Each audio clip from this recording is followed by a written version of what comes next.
Эгерде Ачык Акыйкат каналында биринчи жолу болсоңуз, каналга катталып, мага жакты деген белгини басып, ой пикир калтырууну унутпаңыз. Атаңыз Сөнбай, сөз сизде.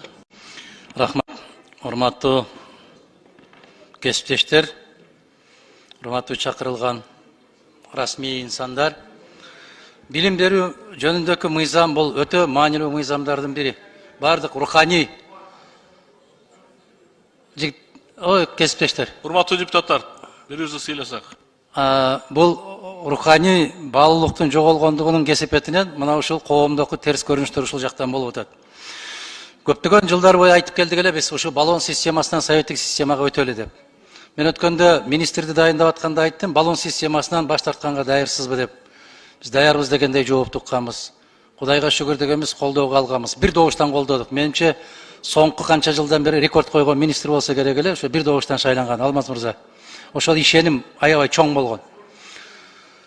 Бизден бир аздан кийин эле Россия Федерациясы расмий түрдө ошол баллон системасынан баш тартып, советтик системага өтүү, бул улуттук коопсуздук маселеси дегендей маселени көтөрдү. Ага чейин Англия мамлекети ошол баллон системасынан советтик системага өттүк деп министр салтанаттуу түрдө ушуну жарыя кылган. Бизде ушундай бир маселе болуп атат. Мына жерде көтөрүлгөн маселе оор маселе, кыйын маселе. Бул чечкиндүү бир кадамдарга баруучу маселе. Бул мыйзамдын долбооруна эч ким каршы эмеспиз, баарыбыз колдойбуз. Бир нерсеге мындай тырышып туруп алып, ушул жакшы нерсени жок кылып алабыз да. Мен жана айттым, депутаттардын бирөө да каршы эмес. Министр катары сиз каршы эмессиз. Өткөндө орун басарыңыз отурду, ал да каршы эмес. Бир бөлүмдүн эксперти каршы болуп коюп, ошо комитеттин кортундусуна чыгып атканы бул өтө өкүнүчтүү көрүнүш. Жогорку кеңеш анда иштебешибиз керекпиз. Бир эксперт каршы чыгып атат. Бөлүмдө эмес. Өзүңүз айтып атасыз, мугалимдерди ары сүртүп, бери сүртүп олтуруп, ушундай бир саясий компанияларга аралаштырып кетип бартабыз, саясатташып кеттик деп атасыз да. Биз ошол 38 статьясына киргизип атпайбызбы? Орто окуу жай мугалимдерин, жогорку окуу жай мугалимдерин жана студенттерди саясий иш-чараларга тартууга тыюу салынат деп киргизип атабыз.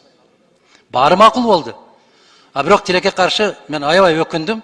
Комитеттин төрайымы отуруп, азыр кортундусун окуп атканда четке кагылды деген сөздү угуп мен аябай таң калдым да. Кече депутаттар комитетте добуш бергенибизде бир добуштан колдободук беле. Ал каяктан чыкты мен түшүнүксүз. Экинчи маселе. Урматтуу кесиптештер, рейтинг боюнча сөз кылдыңыз. Ошо ПИЗа боюнча биз өткөндө биздин фракция менен, сиздин министрликтер менен чогуу өткөрдүк эле. Анын жыйынтыгы боюнча биздин кыргыз мамлекети миңдикке да кирбейт экен. Бир да окуу жай миңдиктин ичине кирбейт экен. Бул деген өтө оор маселе.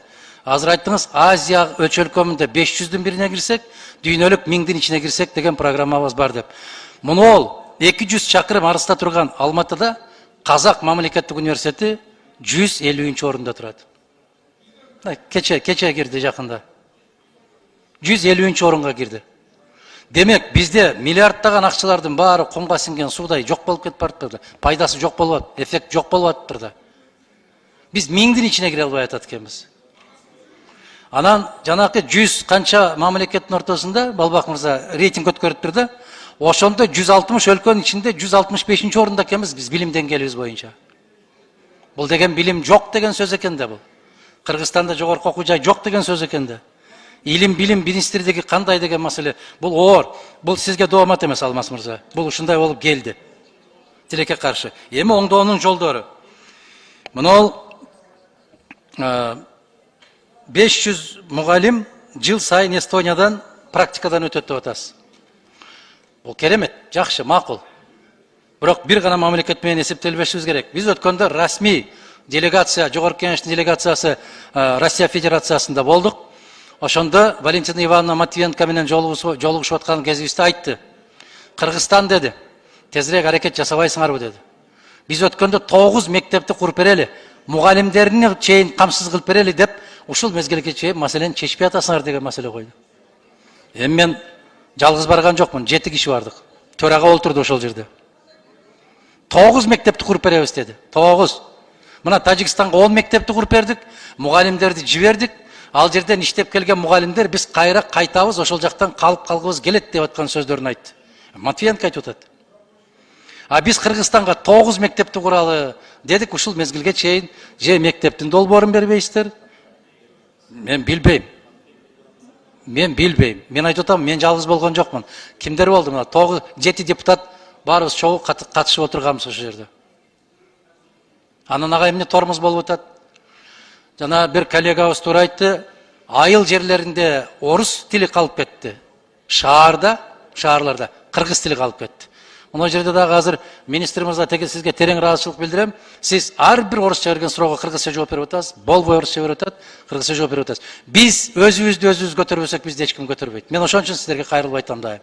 Жана программаларды киргизгениңиздерде мындай бир бирдиктүү программа болуш керек да. ОРТдан качышыбыз керек. Педагогикада ушундай го. Мына Джон Локту көбүрөөк окуйсуздар да, силер Америкада окусуңуздар, Каменскийдин системасында көбүрөөк окуйсуздар. Ян Амос Каменскийдин системасы менен Сухомлинскийдин, же Макаренконун, же Аманашвилинин системалары дал келбейт.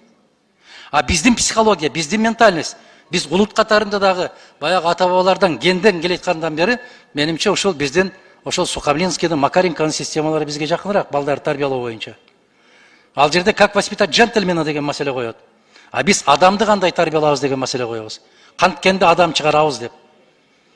Бизге джентльмен болуштун кажети жок, бизге мырза жигиттердин, айымдардын болушу кажетти.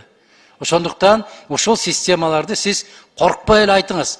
Адеп сабагын киргизебиз. Анан жанагы светтик мамлекет болгондон кийин деген сөздү көп колдонбошубуз керек. Мен ошол светтик болуп Советтер Союзу гүлдөп турган мезгилде дагы история религии Востока, история мировых религий деген сабактарды өткөнбүз. Жалгыз эле биздекен жанагы бөрк ал десе баш алган, таптакыр дин жөнүндө сүйлөбө деген. Биз коркпой эле киргизишибиз керек. Диндер тарыхы кириши керек. Ал болушу керек. Мен айтып аткан жокмун, жалгыз бир диндин деп. Жок, диндер тарыхы. А ким кандай экендигини адамдар өздөрү тандап алат. Мектептеги билим, мектептеги тарбия, бул үйдөгү тарбиянын уландысы болуш керек. Анан соңку маселем. Эгерде азыр ушул мыйзамдын долбоорун добушка койсок, урматтуу кесиптештер, баягы депутаттардын берген сунуштарын кабыл алуу менен добушка койсоңуз. Ар бир статьяда жана эксперт акылдуу киши четке кагылсын деген жерин, Улан Бердибаевич, мен сиздерден суранам. Комитет макул болгон, комитеттин депутаттары бир добуштан колдогон, бирок кортунду ушундай чыкканына дагы бир жолу айтам, өтө өкүнүчтүү. Биз бүгүндөн баштап бошотуп коелучу, ушул жогорку окуу жайлардын, орто окуу жайлардын мугалимдерин ал бул сүргө алганды токтотуп коелу. Эгерде жанагы шайлоо жөнүндө, дайындоо жөнүндө болуп атканда дагы мен ушу дайындоо жөнүңүздү мен колдойм. Мындан бир канча жыл башта айтканбыз биз. Бизге демократия жарашпайт экен. Улуттук университетте дагы бири шайланбастан канча убакыттан бери туруп калгандыгы бул кошуналарга дагы күлкү болдук деп айтканбыз биз. Бирок кароолчун эмне үчүн коет дүкөнгө? Дүкөндөгү нерсени уурдап кетпесин деп коет. Бирок кароолчунун өзү ууру болгону коркунучтуу да. Туурабы? Кароолчунун өзү ууру чыгып калат да көпчүлүк учурда. Ошол сыяктуу эле сиз дагы дайындап аткан мезгилде сиз болосо, сизден кийин болот, мыйзам иштей берет. Ошондой учурларда ыйман деген түшүнүк болбосо, жана Дастан Атсыбекович туура маселе коюп атат. Шайлоонун дагы өзүнүн ашмалтайы бар, дайындоонун дагы ашмалтайы бар. Маселе шайлоодо ошол жамааттын маселесинде, а дайындоодо жеке сиздин маселеңизде. Сиз кайсы критерийге таянасыз? Мына ушуну эске алышыбыз керек. Соңунда айтарым, урматтуу кесиптештер, дагы бир жолу суранам сиздерден, жанагы депутаттардын берген сунуштарын, жазуу жүзүндө берген сунуштарын өзүнчө добушка коюп койсоңуздар да. Баягы бөлүмдүн экспертинин тыянагы менен кетпешибиз керек. Мына бөлүм жетекчиси отурат бул жерде, Марияна Сергеевна. Бул киши да күбө. Бөлүм дагы каршы эмес, бирок бир киши каршы болуп аткан. Бул өкүнүчтүү, мындай нерсе чыкпаш керек сатын дүйшөмүнө. Рахмат. Рахмат, 4-ші микрофон, процедурный. Рахмат. Адахан Кимсанбаевич, мен тактап кетет элем. Сиз айткан жанагы саясий иш-чараларга жогорку окуу жайларын жана мектептердин окутуучуларын тартууга тыюу салуу жөнүндөгү комитет сунуш кабыл алды. Адахан Кимсанбаевич, угуп койсоңуз. Бирок биз деген 29 беренеге эле киргиздик ушул сунушуңуздучу. Жанагы статус деген сөздү макамга алмаштыруу, ошону четке кактык. Рахмат. Бүтүн Кыргызстан Модумаров. Өтө өкүнүчтүү, урматтуу кесиптештер. Колдобойт деген эч ким жок, бирок бир суроо бар эле да. Мына соңку 7 жылдан бери Адылбек мырза каржы министринин орун басары, каржы министри болуп келатат. Бүгүн мен эмес, бүгүн бийликтегилер туруп алып айтып атат. Соңку 5-6 жылдан бери бизге пайдасыз кредиттер алынган. Өтө чоң мындай бир коррупцияга малынган бийлик болгон дейт. Сиздин министрлик кезиңизде да ошолордун баары. Кандай карайсыз ушул айтылып аткан сын пикирлерге? Адахан Кемесамбаевич, мен 2015-тен 2018 жылга чейин министр болуп иштедим. Ага чейин орун басар болуп иштедиңиз. Жок, финанс министринде орун басары болуп иштеген жокмун. Экономика министрлигинде орун басары болуп иштегем. Финанс министрлигинде министр болуп иштедим да.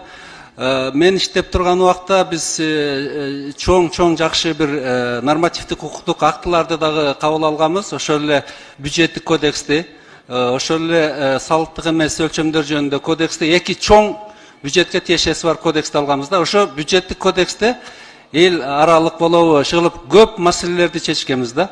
Пландаштыруу маселесинде дагы мурда финанс министрлигинде акчаны баягы адам фактор абдан эме болчу да, буга бөлөм, буга бөлбөйм деп. Келгенде биз кассалык метод деп киргизгенбиз. Түшкөн кирешеге жараша автоматтуу түрдө ошо программа министрликтерге бөлүп берчү да. Бул жерде жана баягы адамдык факторлорду биз жокко чыгарганбыз да. Капиталдык салымдар боюнча өкмөттүн токтому менен кабыл алынды жана бюджеттик кодекс боюнча. Мен ойлоп атам, эми дайыма өнүгүү болуш керек да. Мен иштеп турган убакта көп жакшы нерселер жасалган, бирок аны менен эле токтолбой, мен ойлоп атам, азыр дагы мындан ары жылууга дагы жаңы ыкмаларды, нормативдик укук актыларды киргизүүгө мен дайыма даярмын сиздер менен чогуу. Анда ошол соңку 30 жылда жасалбаган иштер азыр жасалып атат дегендердин баары жалган экен да, туурабы? Алардын баары сиздин кезиңизде эле иштелип койгон турбайбы? Алмаз мырза эмне жооп бербей эле койдуңуз деп атасызбы? Мен суроо бердим да. Мен жооп бербей деп атасыз. Мен айтпадымбы, дайыма алдыга жылууга биздин мүмкүнчүлүк бар. Өз кезегинде дагы жакшы жумуштар жасалган, мындан ары дагы жакшы жумуштар жасалат. Мына биздин жолду бириктирип аткан альтернативалык жол дээрлик бир 900 миллионго чыгып кетти деп атат да. Мына ошол сиздин министрдин орун басары болуп, министр болуп иштеп тургандагы келинген кредит бул. Ошого кандай карайсыз азыр? Караңызчы, бирөө айтат 900 миллион болду дейт, бирөө айтат 600 миллион эле доллардын тегерегинде болуп атат деп. 1 километри кандай болуп калды? Алтын жолго айланып кетип бартабы. Ошондо кандай келишим түзгөнсүздөр сиздер? Мен тактап туруп кийин айтайын мына. Мен жооп берип койчумун мага. Адахан Кемесамбаевич, мен жооп берди айткан жок. Мен сөздү укпай калдым. Ошо 30 жылды 30 сокку деп угуп алыптыр. Ошого мен 30 жыл деп айттым. Ойлобоңуз, мен отуруп алып бул жерде сизге комментарий берип атат деп.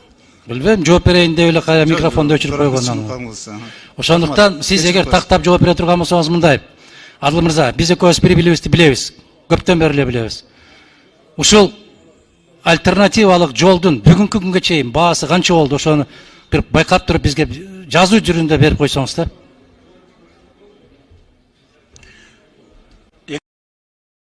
Кийинки сөз Мадумаров Адахан Кемесамбаевичке берилет. Рахмат, бүтүн Кыргызстан Мадумаров. Бул мыйзам эң коркунучтуусу ушунда турат. Депутаттар дагы комитет дагы кабыл албай, тилекке каршы бөлүм кабыл алып атат да.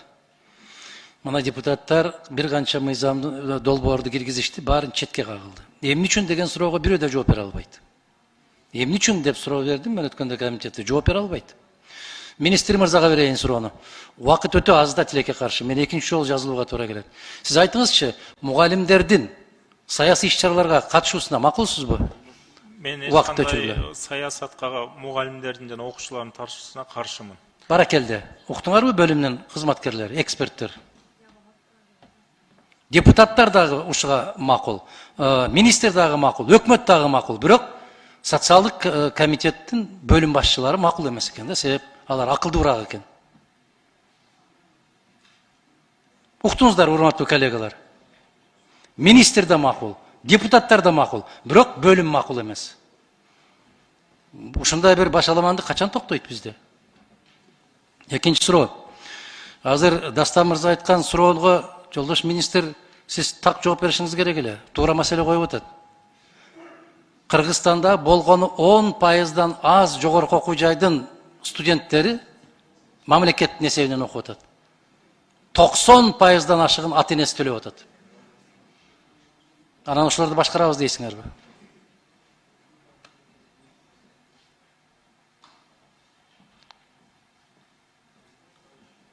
Adahın Kinsemayç bu boyunca biz pozisiyası verdik hükümetin toxtomunu aytып atpayım jogorda. Buga qorutunduzu жаздык, berdik, sizler anı men tanışkansızlar. Жо, сиз эми ошого каршы экенсиз. Себеби эмнеден көрүп атасыз дегенimде. Өзү негизи биздин Кыргызстанда азыр силер дайындасаңар дагы аталасын чыгарасыңар, шайланса деле аталасын чыгат. Бизде коом ушундай азыр. Эки тарабын тең, минусу да бар, плюсу да бар. Бирок дайындаганга караганда шайлангандагылардын минусу азыраак. Себеп сизге азыр толгон токой тизмелерди берет. Биздин партиядан, бизге чуркаган, бизге иштеген, ушуну ректор кылып кой деп. Бул бизнеске айланат. Ачыктан ачык сөз бул. Бизнес. Конкреттүү бизнес. Bunu bizneske aylandırma için koldan gelgen hareketlerdi görüyoruz. Sizge чейин дагы көп аракет кылганда баары кетип калды да. Сизден деле келбейт ал. Коом ушундай деп атпаймынбы? А эмне үчүн сиз макул болбойсуз? Ушу күздө билим берүү жөнүндөгү кодекс мен сунуш кылдым эле. 3 бөлүмдөн турган кодексти кабыл алалы, ошонун ичине баарын киргизели. Эмнеге шашып атабыз? Шашкан жери жок, мыйзам негизинде келип атат. Улукбек Зулпукаровичтин мыйзам инициатору айтып атам, кирди, кароого кирди, биз дагы ошону колдодук, ошонун негизинде мыйзам жүрүп атат. Сиз кодекс сунуштасаңыз, убага келгенде анда карап, анда көрөлүчү. Мына шайланганга чейин башкача сүйлөйсүңөр дагы, шайлангандан кийин асмандан түшкөндөй болуп каласыңар да. Мен ошондо сизге министрликке коюп атканыңызда мен суроо бердим эле. Ушуга макулсузбу? Макул. Айтып атпайм, сиз кодекс жөнүндө сунуш берип атасыз, мына эми чыкты да, жаңы эле баштадыңыз сиз. Бизге келгенде кодекстин өзөгүн карайлы, ичин карайлы, чогуу иш алып баралы? 10 секунд. 10 секунд. Кечирип коесуз. Мен эсиңизге салып коеюн, эгер ушундай болуп парламент менен өкмөт, министрлик бирге даярдаганга макулсузбу дегенде макул дедиңиз. Мен бүгүнкү күндөгү эсимде турат. Азыркы күнү мыйзамды и так биз ошондой алып баратабыз. Мына ким Айдарбеков, Чыңгыз Азаматовичтер менен иштеп атабыз бул жерде. Алар группа болуп иштеп, биз менен чогуу иш алып барып атышат.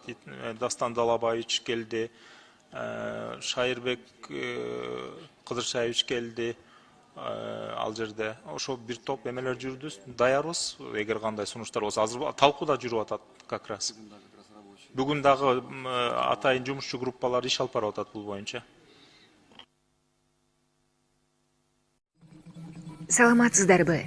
Эгерде Ачык Акыйкат каналында биринчи жолу болсоңуз, каналга катталып, мага жакты деген белгини басып, ой пикири калтырууну унутпаңыз. Чымындай жанды чыркыраткан чындык биз менен.